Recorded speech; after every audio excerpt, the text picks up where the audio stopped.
Is my camera in the right position? Good morning. Okay, hello, good morning. Good morning, everyone. Hello, and good morning. Excellent. So as everyone filters in, Andrew, we just got back from the national, well, we didn't just got back. It's been a week since the NHF. A week and a bit. I've just come back from Mexico. Yes, we're both looking suitably sunburned. Well, no, I'm brown, you're red. We didn't go to Mexico together, just to make that clear. Yeah, absolutely. You went to Mexico, I went to West Wittering Beach on Saturday and got burned very badly. I was very shocked by the weather that was happening in the UK when I was sunning myself in Mexico. But at least it was 29, 30 degrees, 29, 30 degrees in Mexico, not 21. It's turning a bit colder now for the next couple of days, isn't it? Already. Correct. Hopefully some snow. Yeah. NHF was good. Yeah, it was good. There was a lot of people. A lot of people attending the seminars, so lots of activity. Nice to meet some clients again and get out and about, which is great. Oh yeah, it was an absolutely brilliant conference. It actually felt very pre-pandemic, didn't it? It didn't feel like it was as constrained as CIH and some of the others. So it was... Yeah, so it'd be good. We're looking forward to seeing everybody at the CIH in June. Is it June? Is it back on in June now in Manchester? Yes, I'm assuming it's reverted back to June, and you know that is a huge one. So, okay, so we're just giving people a few minutes to turn up as they come in. Andrew, just while we're waiting for people to arrive before we start, what do you think was the biggest takeaway you took from some of the sort of insider buzz we picked up at the NHF conference? I think there's anticipation of knowing what the kind of new decent homes standard level 2 is going to be, and obviously leveling up, how that's going to impact and what Gove is going to bring to the party. Yeah, lots of changes, and obviously the white paper, waiting for that to come out. So it'll be interesting to see what actually happens from that position. Yeah. So we spoke to Jonathan Walters, and he's going to come on a webinar again.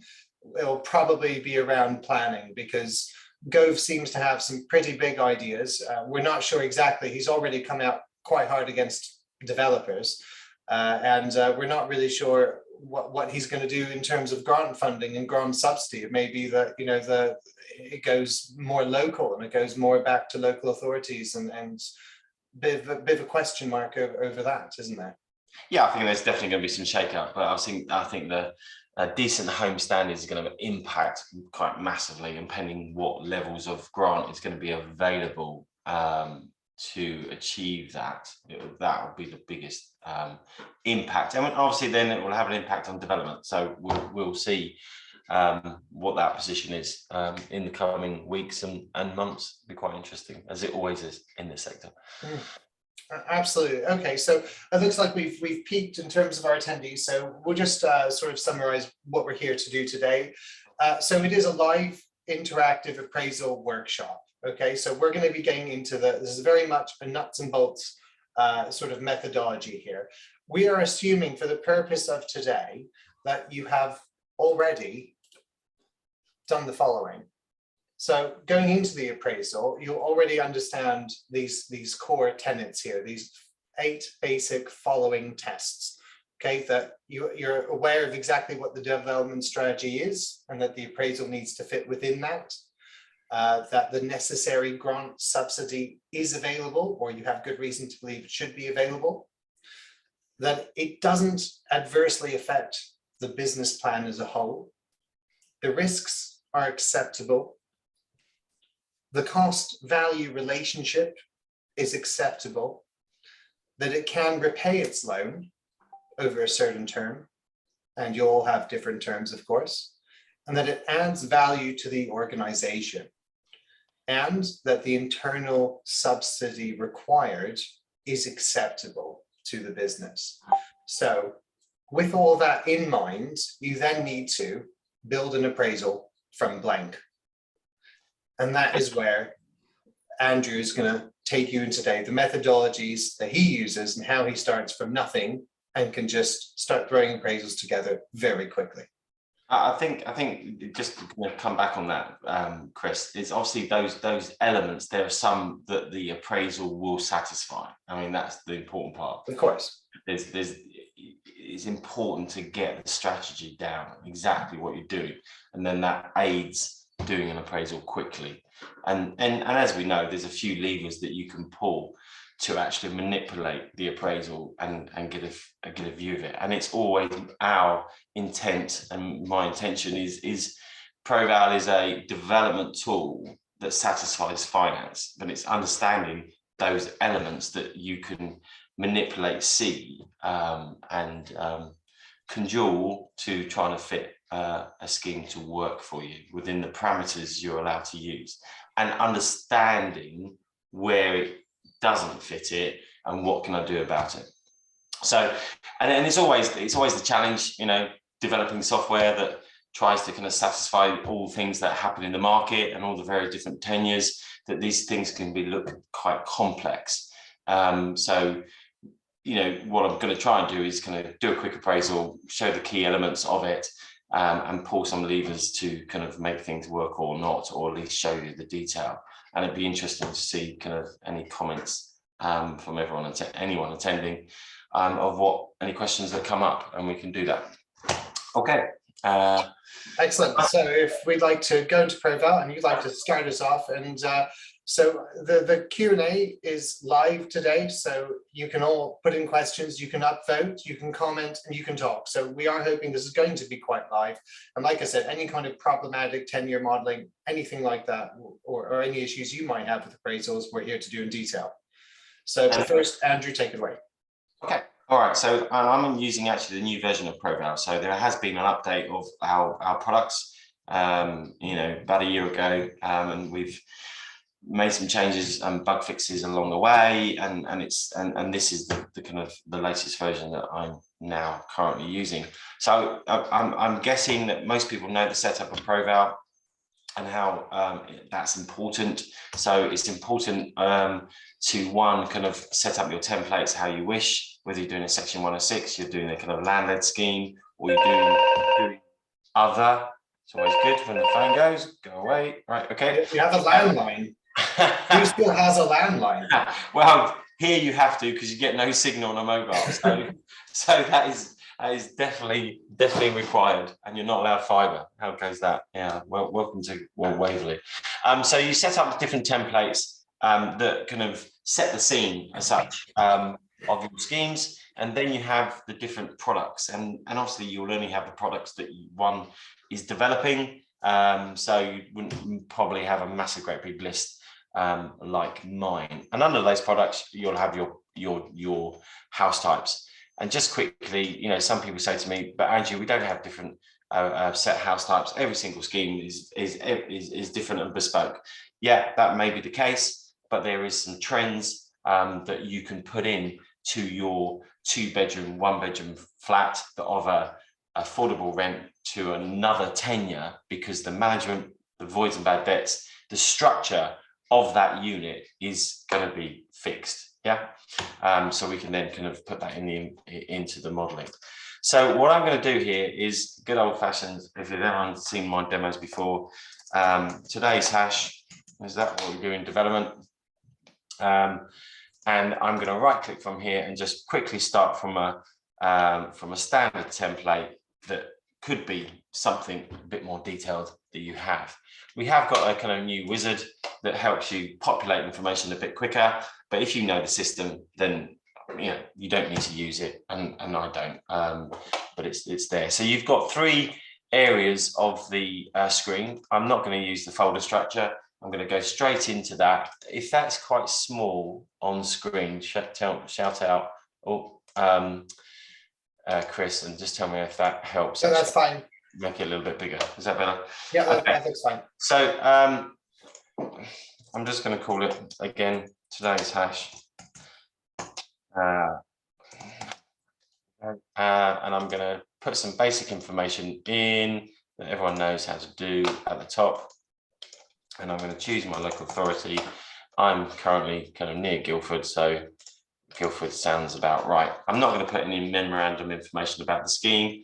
I'm going to look straight down to the loans. Now, if you can come back to this, because this generally will be populated for you. In the template, you've discussed in your strategy, what is your long-term interest rates. And the different of this version, we've now done away with the kind of the split cash flows, the short development cash flow and the long-term cash flow. Okay, so now they're more in tuned and it's one. So here, the only thing that you've got to kind of consider on this new version is, when do you want the loan to start? So is it going to be at cash flow start, which is the traditional way, the old version of ProVal-S, or do you want to do it through the development period? Okay, so you can then start it, you know, at last handover, which it was the way, or now we can use it at cash flow start.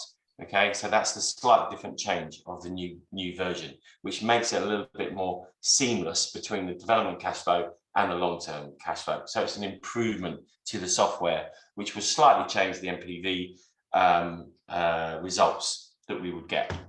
Okay, I'm going to come back to that. I'm going to go to a kind of just a standard, you know, 4.5%, maybe a bit low for RPs, but something like that. And once I got my tenure in there, I might just flex the position of that start position rather than doing every single one. Milestones, as we know, put it in your template, structurally have it, change the date that you think things is going to start by, change it to the kind of month. Let's go for next year. And we're going to not do a kind of a 12-month period, we're just going to do a 20. And if you have got any other kind of event happening, like golden brick payments or phasing, you could enter it and introduce a different line. But I'm keeping it fairly simple for this demonstration, so we can just move on. Site address, let's put my postcode in. You can send me a Christmas card, anyone? OUF. And you can see, hopefully, we will get, always the nervous bit. And when we connect to the internet, we can get the actual BRMA, and we can get the longitude, latitude, which will obviously help the LHA. So that will give us the LHA, if that is of interest, when we look at the different rent settings, which it should be, you know, depending on where and what you are looking at. So we go to section A. We're going to get some units in here. As we know, two ways of doing it. You've got this. You've got the blank column here, which is going to take some time. The whole idea of this is trying to set this up for you, so your development guys can go, right, okay, yeah, we're going to go to our units, we're looking at affordable rent, and we're going to go for a 1-bedroom flat, and we're going to go a 2-bedroom house, and we're going to do a 3-bedroom house. So you just double click, and hopefully you've put as much information against these product types as you know, and you've assessed your assumptions each year. You know, I provide a service through the development consultancy team of reviewing your assumptions. So if you're struggling, don't know kind of, you haven't reviewed your assumptions for a few years, always talk to me. We can do a service where we can benchmark other clients in your locality and just give you what's the trends in the sector, because these do change slightly. And obviously with local authorities coming into development, you know, they're making some very different assumptions, which puts them on a kind of a front foot really against RPs. So talk to us and we can tell you and help you. Let's unless anyone wants to do anything else, let's do some. What should we do? Should we do a 2 shared ownership units? And I might introduce a kind of outright sale stuff a bit later, but at the moment we've got these descriptions of units. So we've got affordable rent and we've got some shared ownership. ProVal, depends how you set it up, will indicate what you need to complete if you've completely forgotten and gone away on holiday and come back. And then so you can see some information. Remember, you can always change it. If you've got, you know, you can set up some standard square meterage, but if you said your scheme is going to be 56 square meters, then just change it. We will report, track, follow, you know, what you've done. This looks a bit kind of large to me. coming from the private sector, a 3-bedroom house of 93 square meters. I'm not sure that is current, but anyway. So I'm just going to do 10 units of each. I'm going to copy it across really quickly. We've got 50 units in total. I'm not going to kind of change the tenures. I'm going to open up the additional attributes. It's a check-in really. Make sure the number of bedrooms in, because that's a key input. And then I'm going to do value. So I'm going to say my Surrey prices. So sorry about this. So 250k is probably a bit low actually for a 1-bedroom flat around here. But let's go for 350 for a 2-bedroom house, 450 for a 3-bedroom house, and keep that the same. Note that I'm just doing the K that inputs the zeros. So the life makes it a lot easier. Okay. The idea is you should be able to do a reasonable appraisal within 20 minutes, you know, pending if you've got the information available. You know, I know if you're looking at plans, you know, looking at other information, that could slow you up a little bit. I'm not going to do any phasing at the beginning here, but one can do phasing if you know it. Andrew, would you be able to zoom in a little bit? Just had a question here. Zoom in a little bit more, please. Yeah, I lose a bit of screen size on stuff, but yeah, if that helps. Okay. Are you recording this, by the way? Yes, of course. Okay. So yeah. So I hope that helps. So what we're doing now is showing you a position where you could delay certain units from a start position. So if you've got February here as my start position, if you wanted these units to be later, then you can start delaying it. So offset it from that particular point.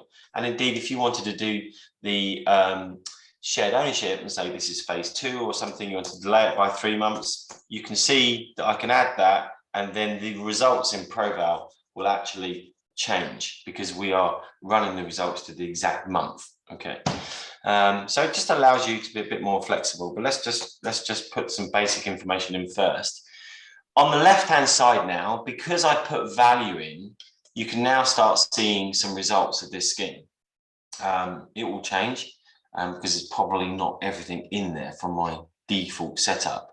But the first thing, obviously, the main driver that we look at is obviously NPV. Net present value. Does this scheme give you a positive amount or a negative amount? And if that negative amount is negative, but it's acceptable to your organization, then that's fair enough. You would always see the breakdown of what is happening in a particular tenure, which is great. So you can see that this affordable rent is actually losing money, and this shared ownership is making a surplus. The cross subsidizing of this to this is giving us that value there. We also display as standard internal rate of return. More finance people generally look at that because it's a percentage. Sometimes it's quite difficult to kind of understand what a percentage means. You can see here that's quite low. And then does it repay its loan? So one of the key things that Chris said earlier, does this scheme support its debt? Okay, sometimes that's not always high on people's mind, but it should be as well. So and especially around local authorities, because they sometimes have different kind of treasury aspects of interest rates and timings and how they do things. But one should always look at, does this scheme, is it able to pay its capital, its debt, its capital position, and how long does that take? Okay, right. Therefore, the big setting that we should be reviewing is the NPV setting and understand it as such at some kind of level. So what we're saying here is a discount rate. So a mechanism of bringing this long-term position back to today and giving you a position. And we call that a discount rate. And then we have a period that we're discounting this over or back to. Okay, so this is 30 years. Generally speaking, when I speak to clients about this, it's really about risk. So this value here is risk. You know, how risky is this unit or product to your organization? What do I mean by risk? And I mean by risk by renting it or selling it or part selling it. So therefore, if you're doing different tenures, you might have different risk profiles. You can do, some people might have a slightly different risk profile for shared ownership units because you're exposed to the market, i.e. selling it, although there's quite a big uptake in shared ownership units because the values are very high. So it's a quite popular product. And then in this new version, you can then specify when the MPV actually starts from, which is a slight different change from the last iteration of ProVal. Okay, so you can do it from the cash flow start if you wanted to, or from kind of when it goes into first handover, which was the old way. Okay, sales and staircasing, right? On this, because of time, we're just going to do the standard 35%. You know, you can have one at 35% and one at 25% perhaps. We can show you the value that you're selling, and then you have the options. If you have any options to actually further sell. But from initial appraisal, I would always kind of try and make the appraisal work as hard as possible for you. So leave out any future sales. I know we've got the 10% and we can model that, that's no problem, but perhaps we can do that in a different session because of time. But you have the ability to delay if you want to kind of get your ducks in a row and start kind of selling this a bit of different date than actual the handover from the contractor, then that's in there for that's what it is. And then if you want to model some kind of risk element of selling these units, then you could say, okay, we're going to sell one a month.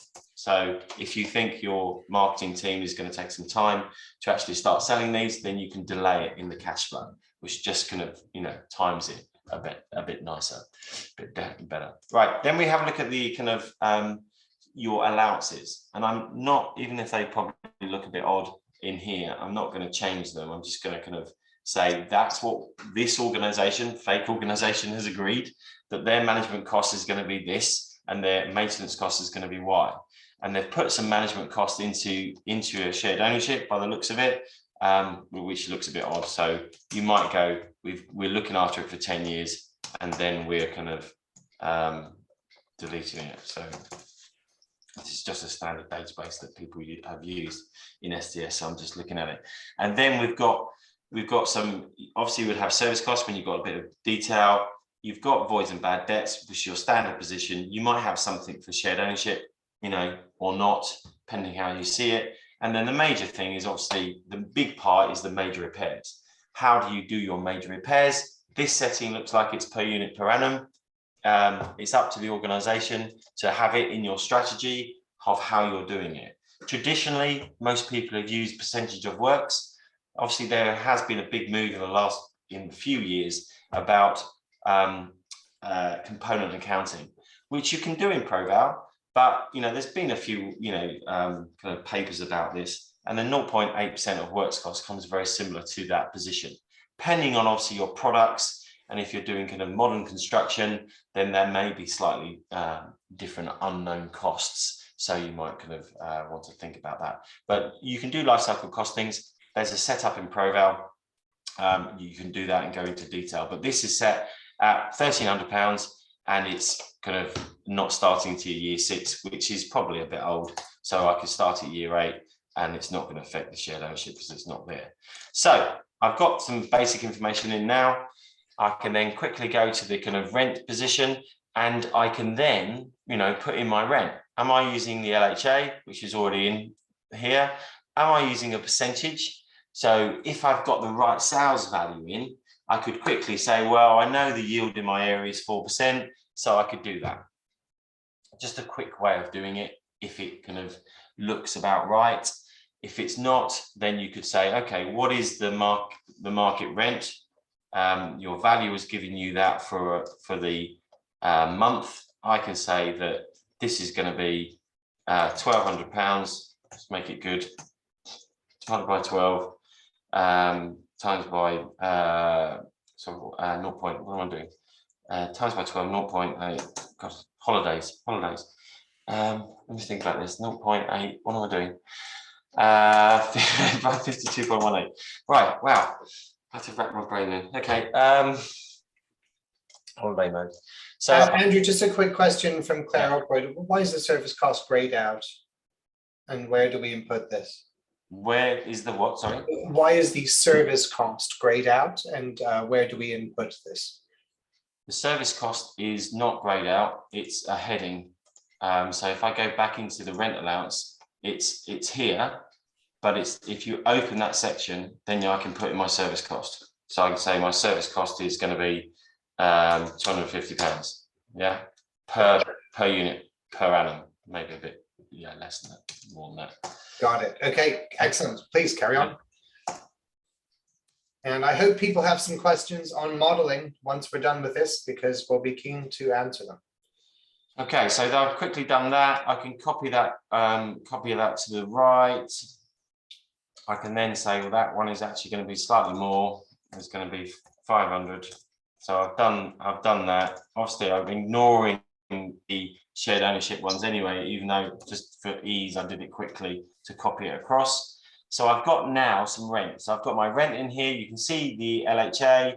You can see I'm actually under the LHA. So I could actually change that and make it up to the LHA, but let's just run with that.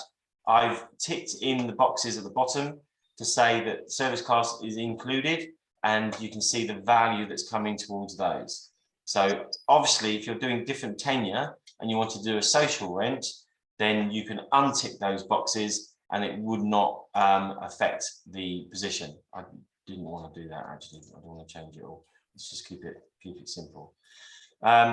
There's obviously other positions. Cost rent is a nice position to look at once you've completed the whole appraisal, just to say that you can see what is happening.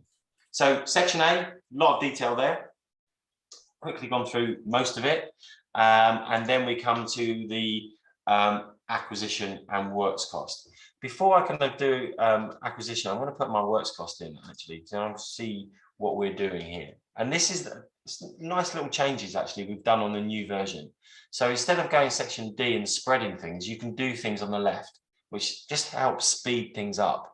So if I have my build cost, I know here it's set as a square meter here. I prefer to do it at unit level. Okay, so I prefer to go square meter here, copy it across, and let's just take an average of say £2,000 and copy it across. Okay, I know in different regions it's going to be different costs. That would be a local driven thing. You would know better than me, although I've got quite a good handle on it.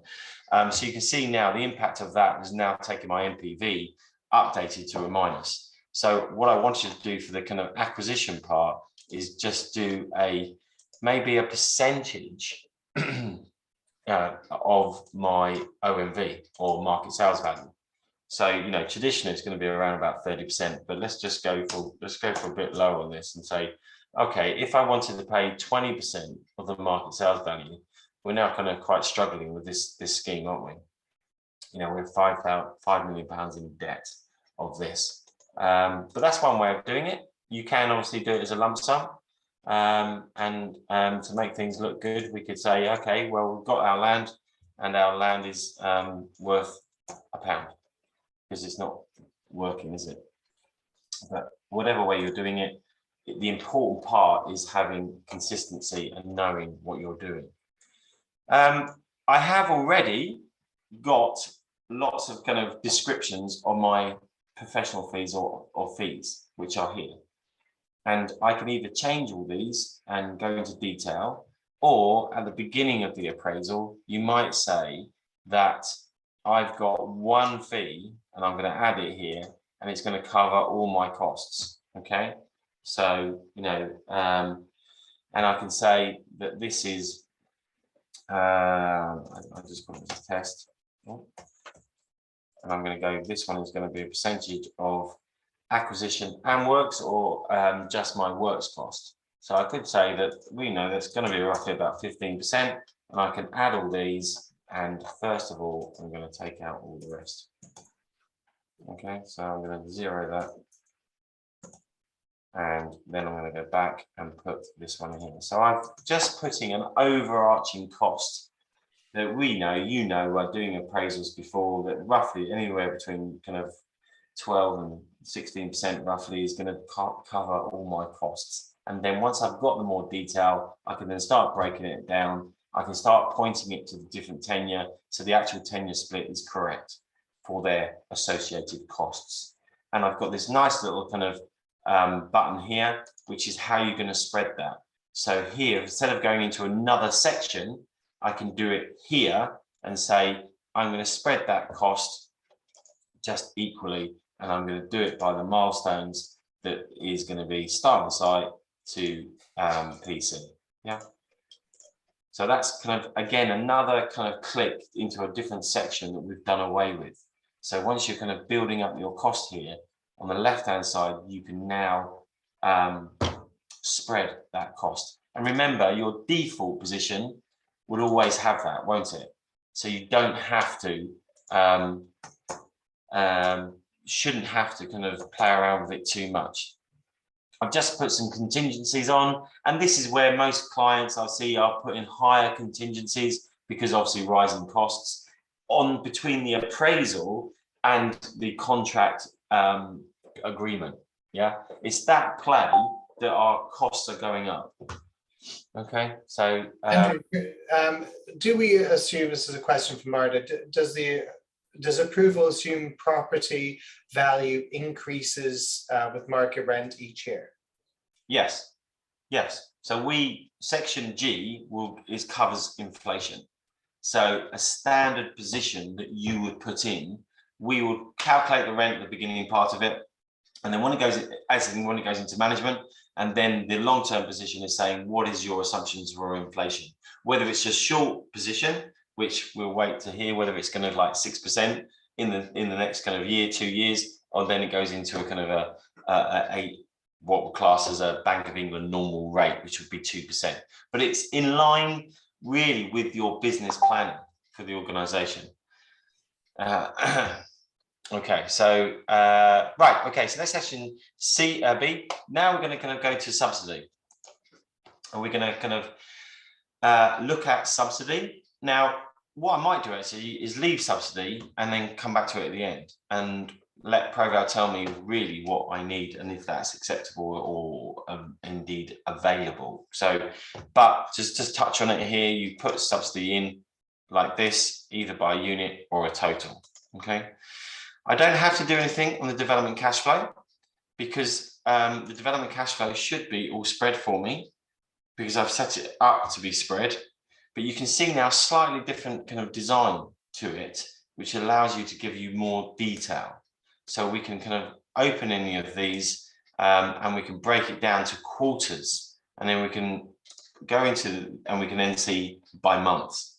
So there's a lot more detail available in this model than the developer, and we've copied the same. This is the same part as the long-term cash flow. So they're mirrored, they're one as such. So the development period and the long-term period is all in one cash flow, and you can see the true position as a clearer flow. So that's all done. Excuse me.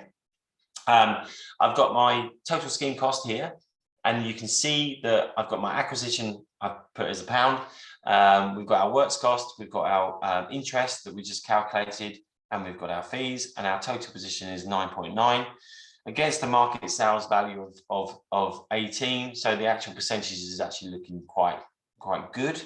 And you can see the kind of key results that I'm having here is 35. This is actually repaid in 35 years. We've got a kind of nice kind of positive internal rate of return, and it's quite low on the percentages. So it's looking okay from this position. So we probably could support a more detailed acquisition value, but we've still got a deficit on this.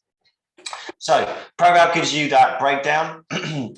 So, you know, it's always good to do an appraisal and then looking at the detail. I can then flex it and say, just show me the affordable rent or show me the shared ownership. I can open each section and show me the detail. So there's a lot of handy information once you've got the bulk of information in to look and review. A quick question here, Andrew. Sunita would like to know, can you increase costs by percentage inflation in inputs rather than background assumptions? You can inflate costs. So, you know, you've got an inflation assumption. If you've used something a couple of years ago, or indeed a year ago, and you want to inflate that, there is an inflation section on your management costs in that section. Whether clients use it or not, I'm not sure. You want to have that level of complexity, unless the team is fairly experienced, then perhaps not. It might be better to kind of look at the cost that you're doing now, get it correct, and then and move on it. It's just that complexity part. You know, we do have that information in ProVal, but whether you want to use it or not is down to you and your experience, really. So moving on, I'm going to jump from F to G, because this F is really about adding additional requirements to there. So there's an area where you can add some loan adjustment to here. So add further monies, could be right to buy receipts, it could be other income to reduce your opening loan. I'm losing my voice now. How's that? After a few days coming back. Right, inflation. As I said, there's a section here that pretty much you would probably just review and making sure that the inflation is correct in the starting year, because the inflation of rents to 2025. So we have, on the left-hand side is income, on the right-hand side is costs. So base inflation rate 2%. You might have a short-term margin up to a couple of years, and then you might, you know, agree that that might be continued to that period over your whatever your business assumptions are. If you feel that, you know, short-term inflation is going to be a lot higher, then you can adjust it to what the client sees in their strategy. And you can see here, this is the main one. Now, if you're doing different tenures, clearly you might want to inflate those tenures separately. So if you are doing some intermediate rent, or you're in London or outer, or you're doing some private rent, then you can identify and separate inflation for those units. Okay, so that's key. I'm going to go back to the simple way. On the left, on the right hand side here is your cost. So if you think short term your costs are going to be fairly high, then again you could put in a short term position if you so desire, and say that it's going to be 2%, not 20%. Hang on, there we go. 2% on your management cost or your maintenance, then you can do that.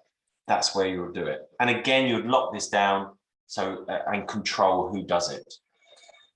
Long-term capital receipts, not used a great deal, but they can be used if you're doing some JV or some selling kind of some part of the site or car parking space or a JV. So if you're doing a JV with a partner and you've got some kind of costs or income in the long term, then this is where you can use it. Okay, you can have a cost, you can inflate that cost, and you can specify the year that it's there. But then we come to the results. So here we go. I've changed a couple of things, and we're now driving out the results of this scheme. And you can see, a couple of things here.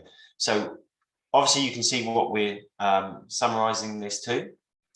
I'm using 30 years, 4.9 interest rate, or discount rate, sorry, which my loan rate and my discount rate, I believe, are, let's go back, let's just have a double check on that. I think you used 4.5, didn't I, on my loans? Yeah, so 4.5% on my loan. And I'm going to start that with a cash flow start.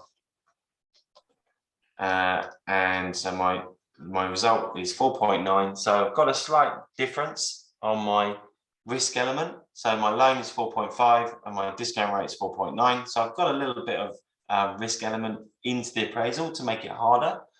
I would perhaps argue that and say my rented units or my units that I can get away really quickly should be probably the same. We're showing you a couple of nice things at the beginning here, and that's why it's circled in the box. So MPV at rent only. So that's the income. So looking at the income over the 30 years, because we're specified 30 years. So we're looking at all the net income that we're generating and our capital receipts. Now, land buyers, land teams, would look at that as a starting position of saying that's what it's worth to me.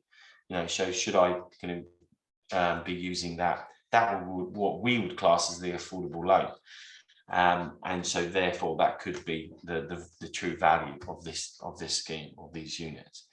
MPV here is my result, and I've done that at first handover. So here we've got a new box in this, so you can actually change it to a different position if you wanted, and you can then say my MPV is at a different position.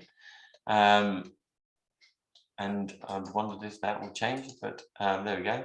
And I've done it on start on site, which is slightly later, so slightly earlier, so we can then see a slightly higher position on that.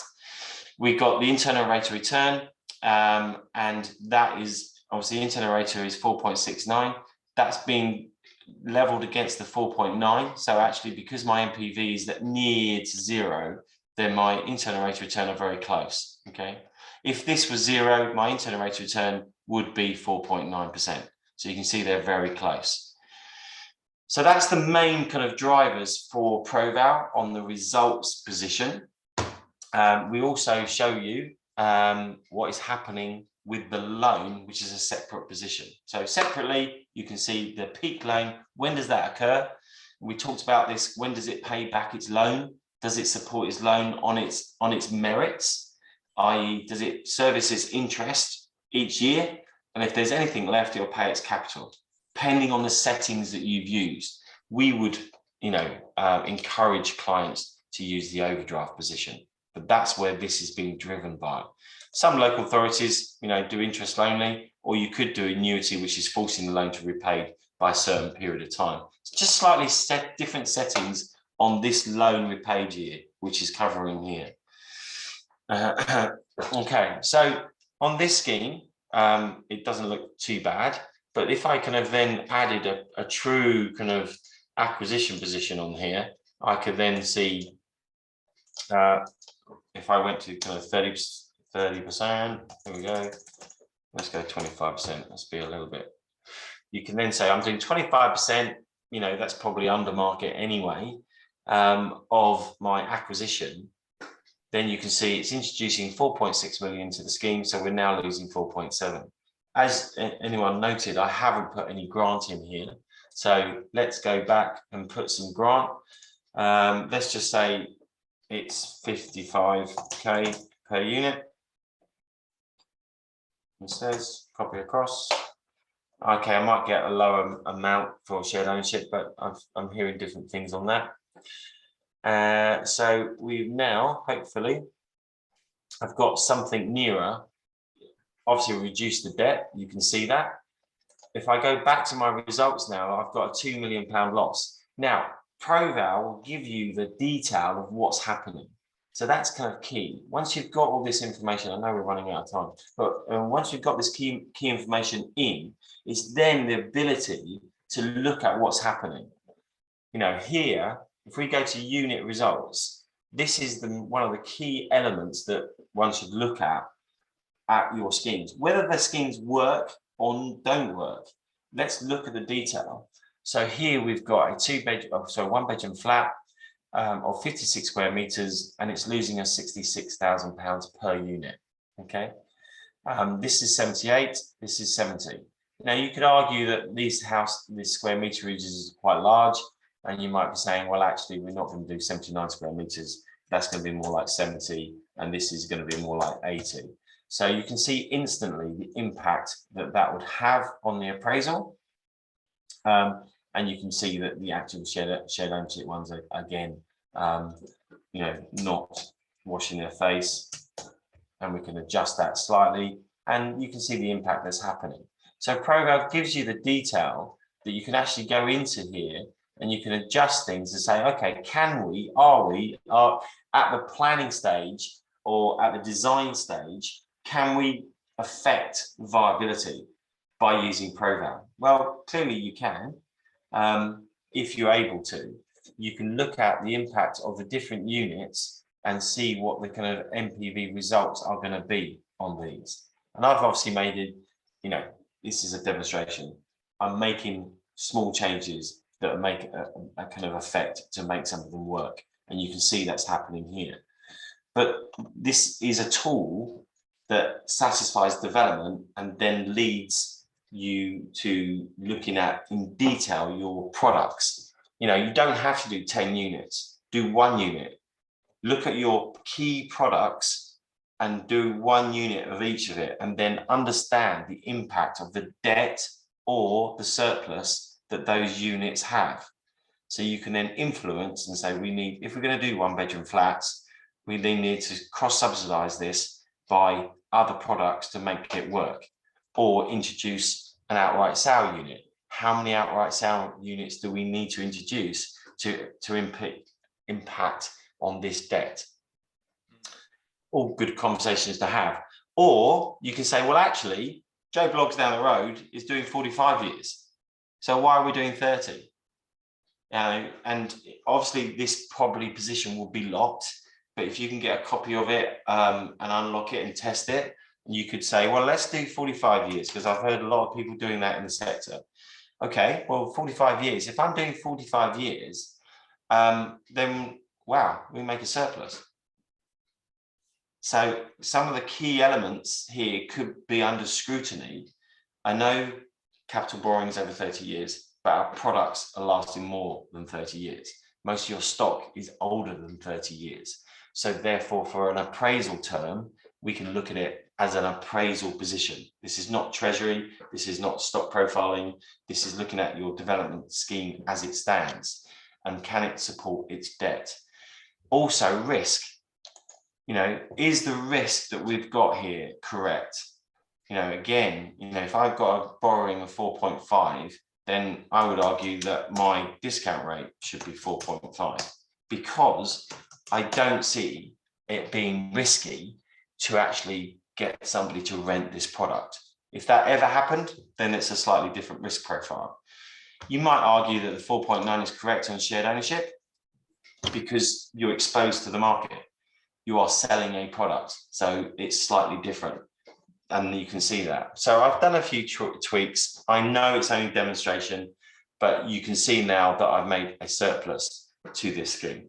Yeah, I think what you've said there, Andrew, is quite interesting. It's important because ProVal is a tool that you can use in many different ways. But in terms of you doing those single product appraisals, really getting your head around what impact they have, and that's not something a lot of people do or think of doing.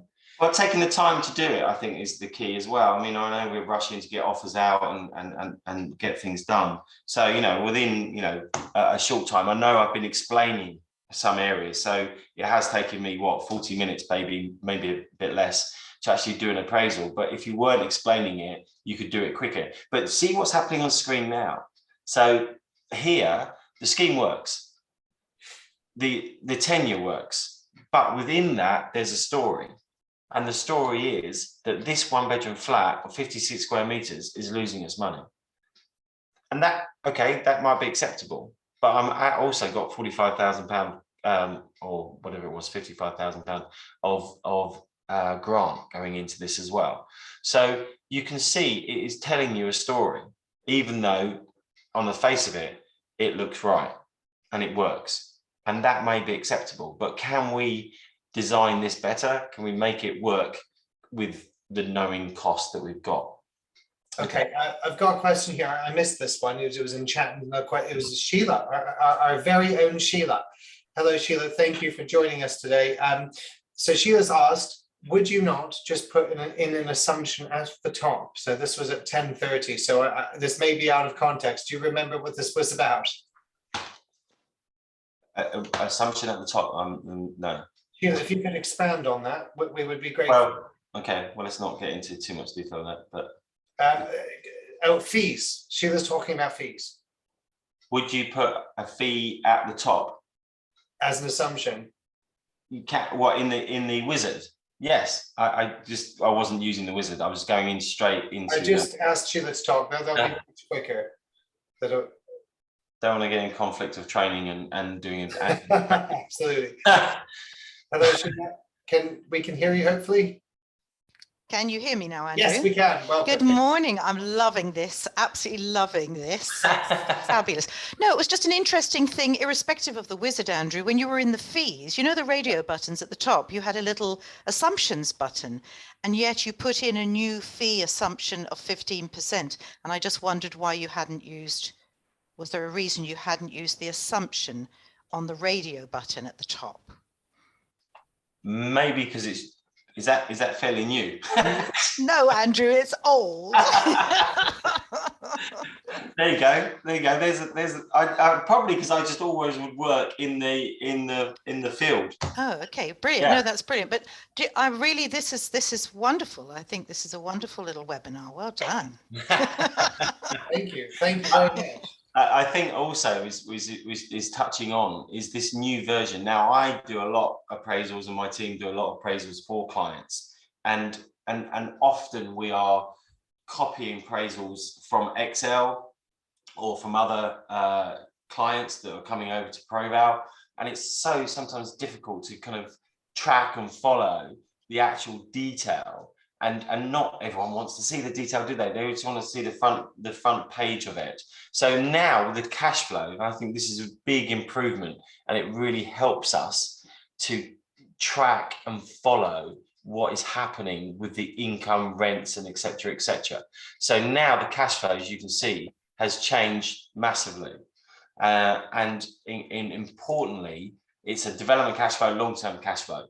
And you can then open, when your income is starting to hit the cash flow, and generally before we could just see the big number, but you can then break it down into the quarters and then break that further down by the actual value.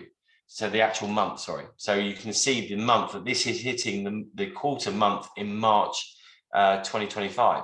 And the little setting up here at the top, you can then drill in to all the different unit types. So although I think there should be a color change in here, so you can see what tenure you might be looking at, but you can go straight in and look, he says, it's probably now stop working. There we go, the rent. So now in the long-term cash flow, I can see my affordable rent and value of when that's hitting the cash flow. And I'll just open that again. Here, this is a fairly new thing, and it's hitting March, and you can see the rent coming in on that. It's obviously the same as the total because I've only got affordable rent, but I could drill into it further. It's obviously a little bit slower on my system. There we go. So you can see now that rent is hitting the cash flow in March there, which, although you could do it in the older version, you had to copy it into Excel, and copy paste the whole cash flow and break it down. It's quite difficult to find.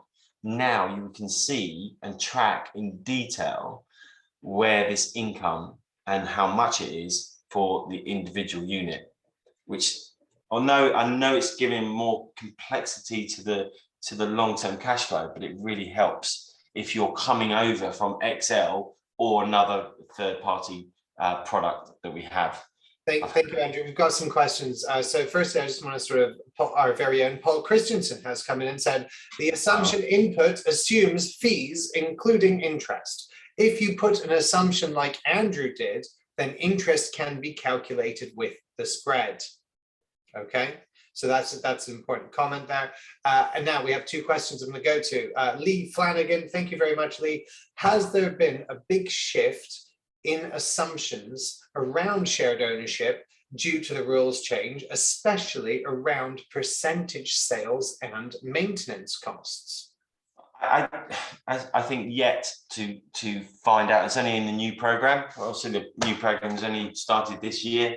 I've heard clients getting ready to do the new shared ownership, but it generally is in year 3 of the year program. So we'll wait and see.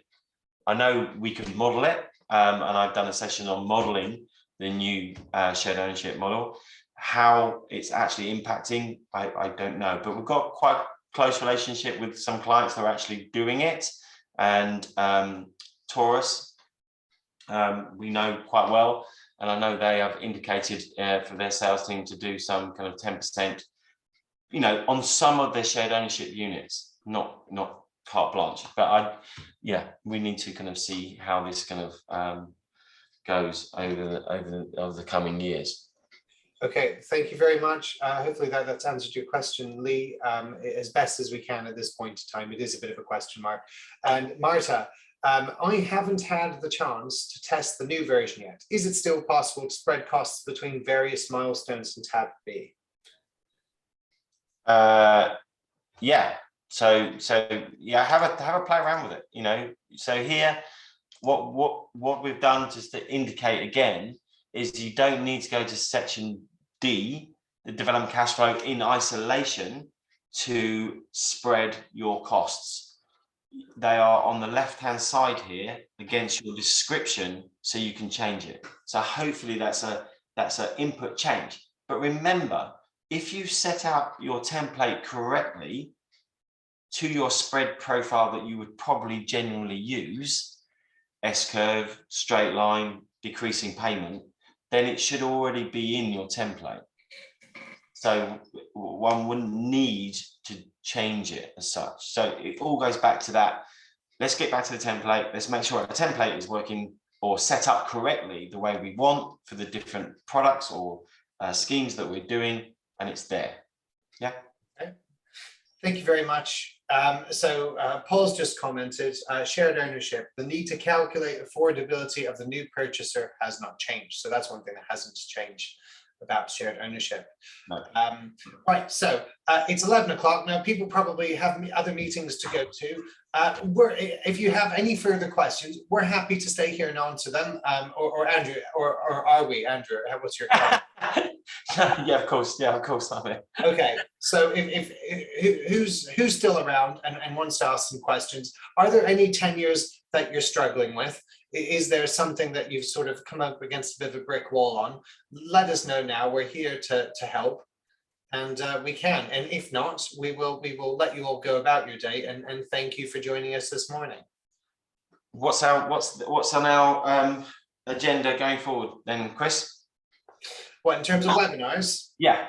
So we have a new initiative webinar, which we're looking at, and Duncan Smith from Walsall Housing Group has already, expressed huge interest and is going to be joining us on that one. We also have the NHF, as and when planning becomes more clear, we're going to invite Jonathan Walters back to the show, and we're going to talk about the big changes ahead in planning. So look out for that one.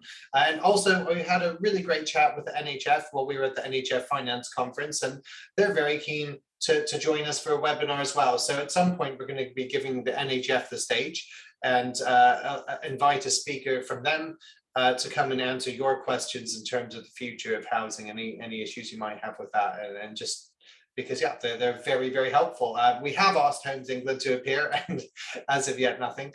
There's a thing that we, just to let people know whoever's left on here, is that there's something that we are working on in the development consultancy side, which is IMS. So obviously clients want to have more information about IMS, or have the information that they to hand so they can input it into IMS. We've got a little project that we're working on to create a report. This report, as I've seen it now, will come from SQL. Okay, so because of IMS asks lots of other questions, not just financial questions, it's better coming from SQL, and we can put all the elements that IMS are asking and we are going to come up with a report that would be available to purchase to add on with a bit of a consultancy help to configure it, because there's going to be lots of changes that you need to do in SQL and attributes in certain circumstances. And Paul Christensen and John Stevens, well, one of our consultants, we are forming this with a little bit of help of Safa Cooper, who do a lot of IMS stuff and help for clients. So it's kind of on my radar at the moment that we're doing, and hopefully in a few weeks' time we'll have an offering that clients can run a script, update SQL, and get all the information in a format that is going to be more helpful for you to input it in IMS. And maybe in the future, one day, we'll be able to get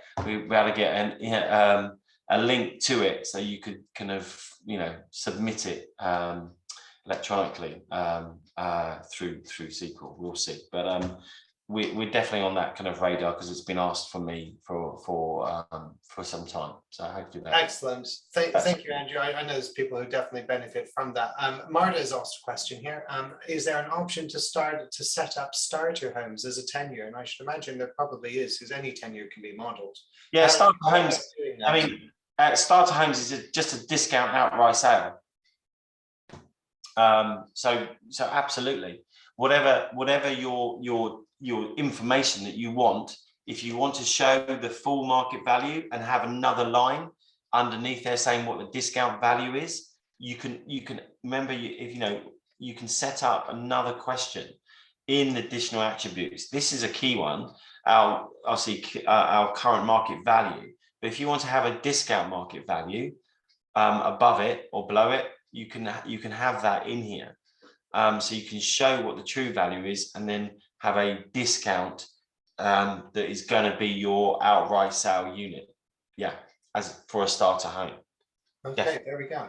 Excellent. Talk to me outside this, or drop me a quick email, and we can do a quick session and show you that personally on a one-to-one if you want. Okay, great. Well, right. I think now is a good time to end. Everyone, thank you so much. It was really great to see you all, and we hope to see you again. Again, Andrew's available, as am I. If you have any further questions or want to talk to us about anything, we love hearing from you. So please don't ever be a stranger. Thanks for your time, guys. Okay, everyone, have a great week. Okay, bye. Bye now.